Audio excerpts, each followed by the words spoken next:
Hello दोस्तों, welcome to Hindi code class. पिछले lecture में हमने ऑथ कंट्रोलर को बनाया था। आज हम इस लेक्चर में रिएक्ट साइट पे कोडिंग करने वाले हैं, बट वहाँ पे लॉगिन पेज बनाने से पहले हम इस कंट्रोलर में HTTP मेथड यहाँ पे डिफाइन कर देते हैं।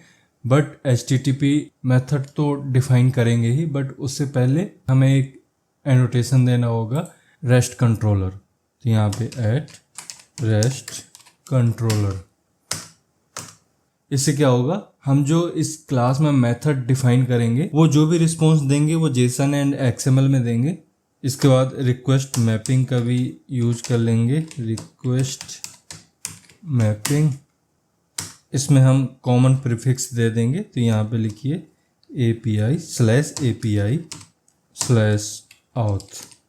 अब जो भी यहाँ पे मेथड यूज कर रहे हैं इसमें भी हमें बताना पड़ेगा कि इस API को एक्सेस करने के लिए क्या एंड पॉइंट फ्रंट एंड में डालना पड़ेगा, मतलब ब्राउज़र में क्या टाइप करना पड़ेगा। तो उसके लिए यहाँ पे यूज करेंगे एट पोस्ट मैपिंग। इसमें एंड पॉइंट देते हैं डबल इन्वर्ट कॉमा के अंदर लिखिए /login। इसको करिए सेव।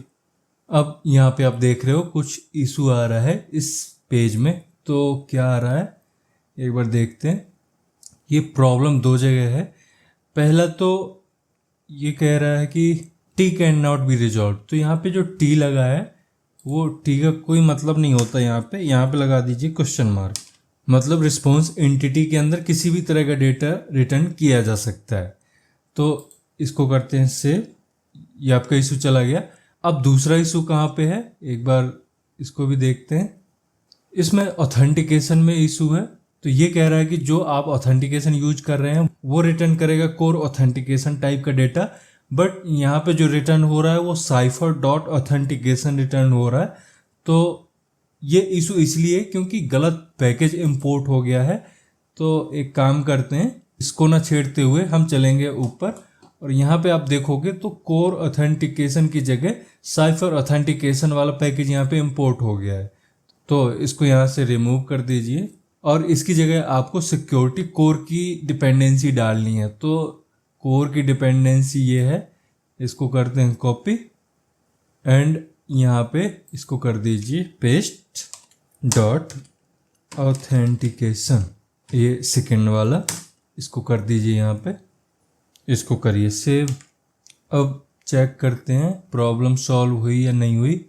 ये बोला है कि जो भी आपने यहाँ पे वैल्यू निकाली है उसका कहीं पे यूज नहीं हो रहा है। तो यूज होगा भी नहीं क्योंकि ये जो ऑथेंटिकेशन मैनेजर .authenticate का यूज कर रहे हैं वो यूजर नेम एंड पासवर्ड को ऑथेंटिकेट करने के लिए यूज कर रहे हैं। तो ये मेथड कॉल होगा और user name and password authenticate हो जाएगा, मतलब चेक हो जाएगा। अब इसके रिटर्न की जरूरत नहीं है। अगर ये चेक नहीं हुआ, कोई एरर आई, तो हमारा ये कैच ब्लॉक चलेगा। अगर सक्सेसफुली ये चेक हो जाता है, ऑथेंटिकेट हो जाता है यूजर एंड पासवर्ड, तो हमारा आगे का प्रोग्राम चलेगा। तो मान लीजिए अगर हमने इसको हटा दिया, यहाँ से इसको करिए डिलीट एंड अब करिए सेव। तो ये जो आपकी वार्निंग आ रही थी वो चली गई। अब हम एक काम और कर लेते हैं। जब हम यूजर क्रिएट कर रहे हैं तो उस टाइम पे हम यूजर का डेटा ले रहे हैं, मतलब यूजर नेम, पासवर्ड, ईमेल, ये सारी चीज़ें ले रहे हैं। तो हम चाहते हैं कि जो भी हमारा पासवर्ड सेव हो डेटाबेस में वो हैज़ फॉर्म में सेव हो, क्योंकि हमने एक कॉन्फ़िगरेशन क्लास बनाई थी। यहाँ पे आप देख सकते हो सिक्योरिटी कॉन्फ़िग। इसको ओपन करते हैं। इसमें हमने ये बीन डिफाइन करी थी। ये क्या काम करता है, इसका यूज करेंगे हम पासवर्ड को हैश फॉर्म में डेटाबेस में सेव कराने के लिए। तो अभी जो हम डेटाबेस में पासवर्ड सेव करा रहे हैं वो सेव करा रहे हैं एक नॉर्मल फॉर्म में, स्ट्रिंग में, बट हम चाहते हैं कि अब जो भी पासवर्ड सेव हो वो हैश फॉर्म में सेव हो। तो उसके लिए आपको ज़्यादा कुछ चेंज नहीं करना है। हम चलेंगे अपने सर्विस इम्पल फाइल में, जहाँ पे हमने एक सर्विस बनाई थी जिसके थ्रू जब भी यूजर आता है तो उसको क्रिएट करते हैं, जिसमें हम यूजर क्रिएशन को हैंडल कर रहे हैं। उसी यूजर क्रिएशन वाले मेथड में हम कुछ चीज़ें ऐड ऑन कर देंगे। ऐड ऑन क्या करना है, वहाँ पे हम इस bcrypt पासवर्ड इनकोडर के ऑब्जेक्ट का यूज करके नॉर्मल स्ट्रिंग को हैशिंग में कन्वर्ट करेंगे। तो यहाँ पे डायरेक्टरी खोल लीजिए, यहाँ पे जाइए इम्पल पैकेज में। तो ये है हमारा इम्पल, इसमें यूजर सर्विस इम्पल, इसको ओपन करना है। इसमें हमने सबसे पहला मेथड बनाया होगा यहाँ पे क्रिएट यूजर, उसी का हमें यूज करना है।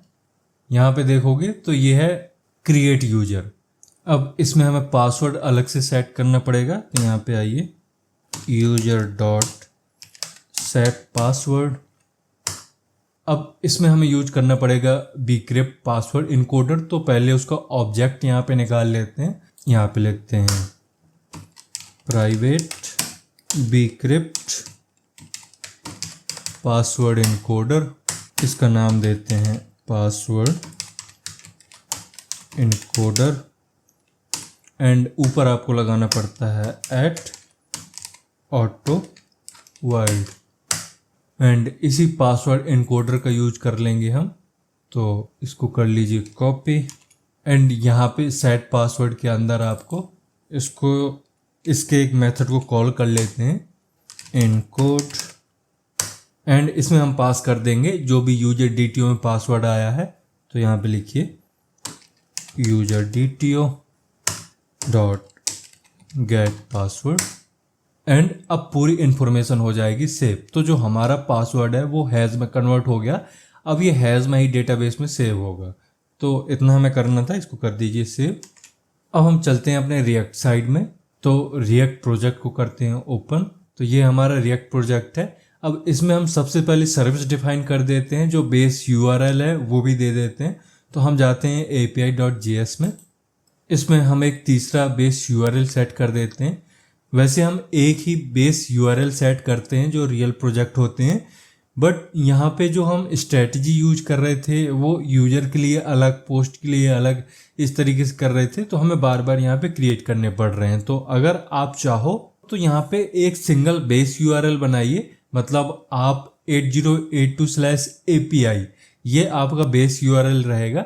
इसके बाद सारी चीज़ें जैसे यूजर, पोस्ट, ये सब चीज़ आप जब सर्विस डिफाइन करोगे तो वहाँ पे आप ऐड कर सकते हो। तो जैसे भी आपको सही लगे आप कर सकते हो। मैं यहाँ पे तीसरा बेस URL डिफाइन करता हूँ। तो उसके लिए यहाँ पे लिखिए एक्सपोर्ट कॉन्स्ट API टू, इसमें ऑब्जेक्ट क्रिएट करने के लिए exhaust.create, एंड इसमें पास कर देंगे बेस URL। तो यहाँ पे कर्ली ब्रेसेस के अंदर बेस URL कॉलन, एंड ये वाला बेस URL करते हैं कॉपी, एंड यहाँ पे आइए डबल इन्वर्ट कॉमा के अंदर आपको ये पेस्ट कर देना है।